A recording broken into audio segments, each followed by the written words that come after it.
Guys, punta kami ng Mindoro. Ayan, parang ganda nga kasama ko. Puro mga senior. Normally merong low pressure ngayon sa Pilipinas. May darating daw na bagyo, pero tumuloy na rin kami dahil malayo pa siguro. Kailangan nang mapunta ko ng Mindoro dahil ilang araw na babalik na uli ako sa Paris. Kaya yan.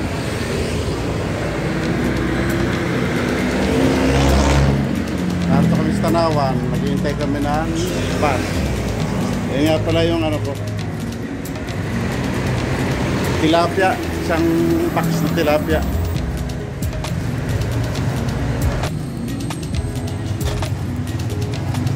Makakaranas ding mag-commute. Tagal na ako hindi nakakapag-commute. May mga 35 years na yata ako hindi nakakapag-commute.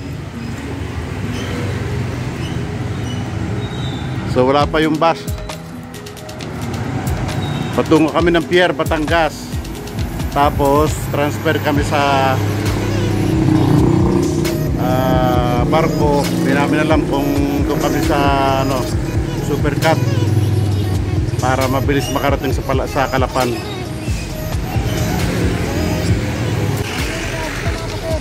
Guys, bumalik kami dito sa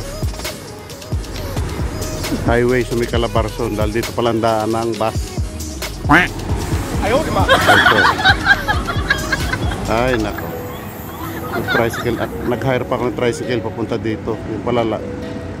Dito rin lang ano, ang daan ng bus puntang Pierre.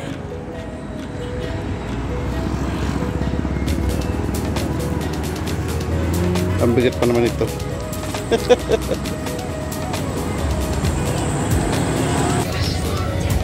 Narito na kami sa Pierre. Sakay kami ng bus na pumunta na kami. Ang hirap pagka nagpo-commute.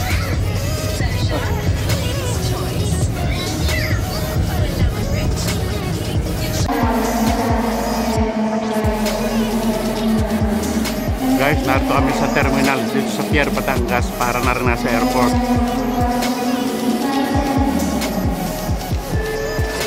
Dahil pasahero.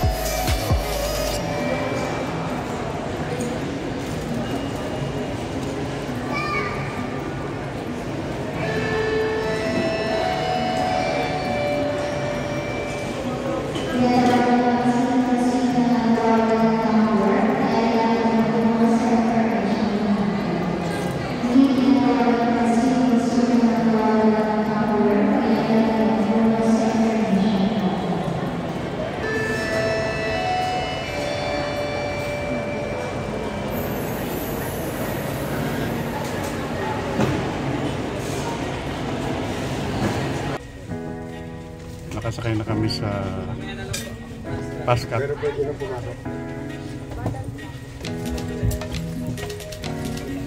Yan.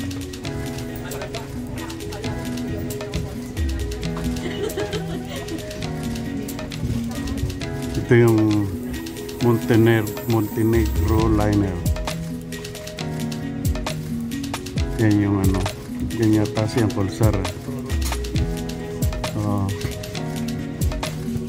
Malaki eh.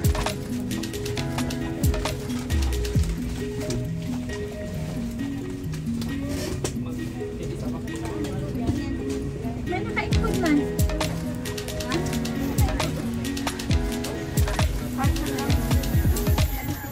Okay.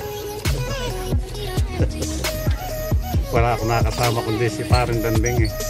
Walang available na makakasama. Baldado pa. Valid. Ayaw, di ba?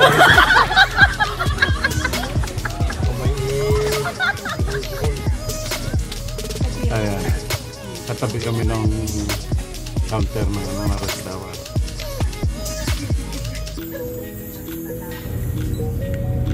Nasa Calapan na kami.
Guys, nako, ang naging experience namin sa pagpunta din sa Mindoro, dyan, napakahirap. Nagpasaling-saling kami sa van. Nakasakay na kami sa van. Ang van para dito, pag sumakay ka, kailangan awas. Wow! Laman na 10, kulang para, wala nang dumating. So, ang nangyari, isinali na kami nung driver ng van sa isang minibus. Sir, bali, nakapendit po ito.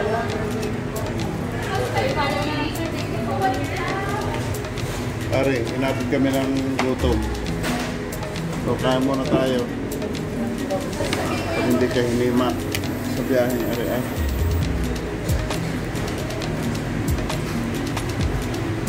Tapos,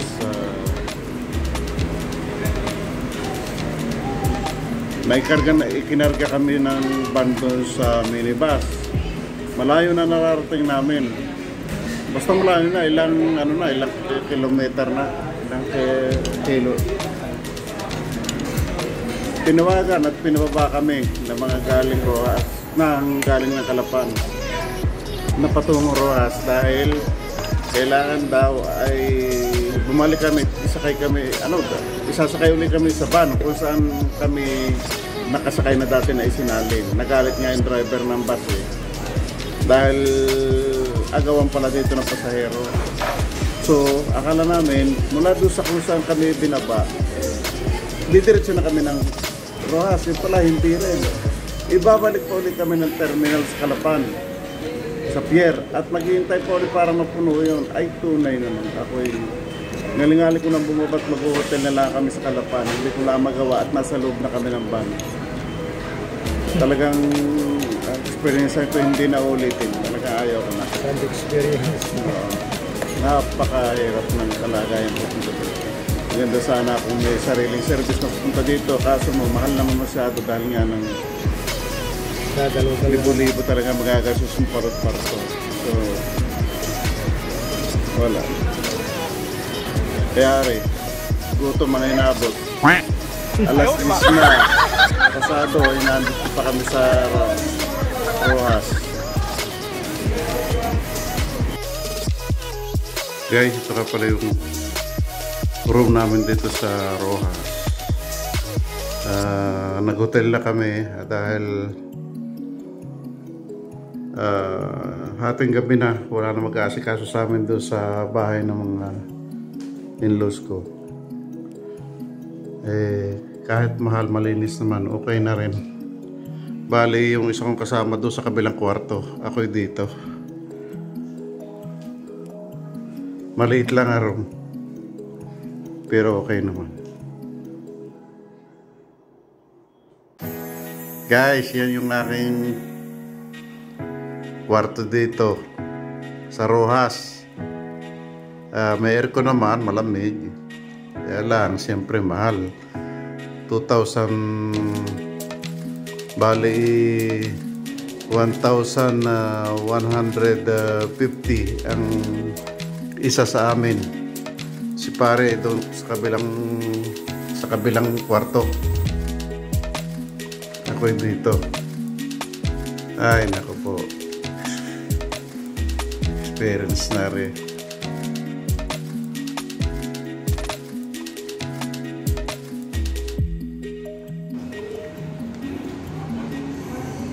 Ayan guys, pauwi na kami. Pare, anong kinakain mo? Gutom ka na eh. Natali ka ng buhayang gutom.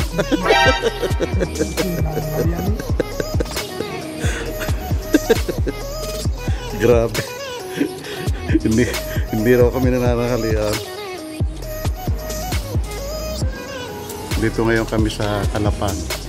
Pabalik na ng Batangas. Ayan. Nakaunti yung pasahero dahil gabi na. Ito yung aking kaisa-isang kumpare na isinama ko sa Rojas, Mindoro. Ano masasabi para sa experience natin hindi malilimutan. Malalagay sa diary. Grabe pa kung sana. Nakailan salit tayo pabalik-balik. Guys, yan yung barko. Masasakyan namin Montenegro.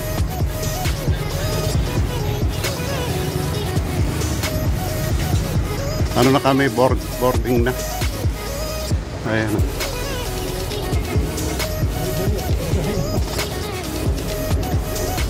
Bisan danding bigyan na magbuhat ang 2 kilong lesones.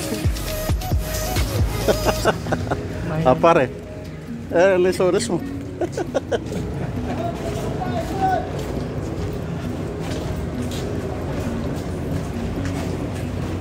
Beya ano kami, Batangas. Pag yung Batangas, another ano naman transfer kami ng bus.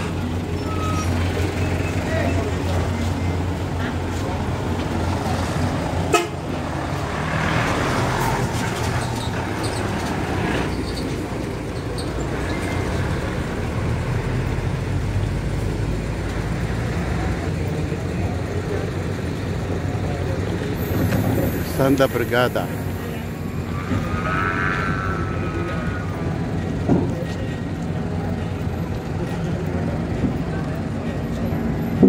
Oh, magkukross na kami ni pare.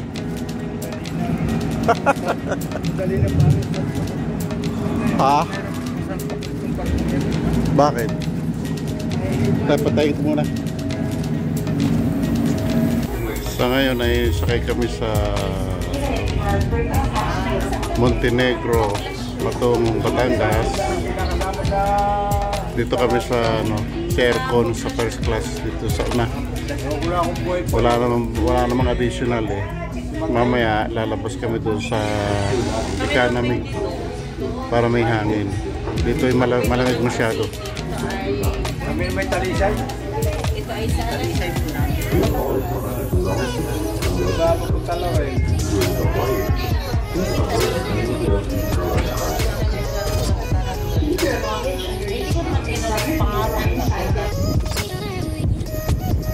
Tapos kami sa Batangas. Siya ng Batangas. Siya ng Batangas.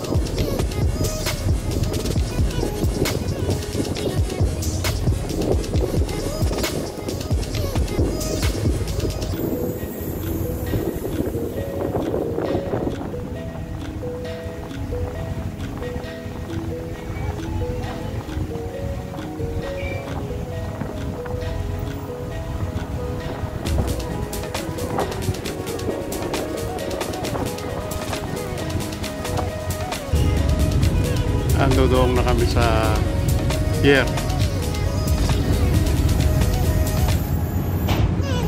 ng Batangas. Mag-11 na kami bago nakarating. Mahigit 2 oras ang biyahe mula sa Calapan.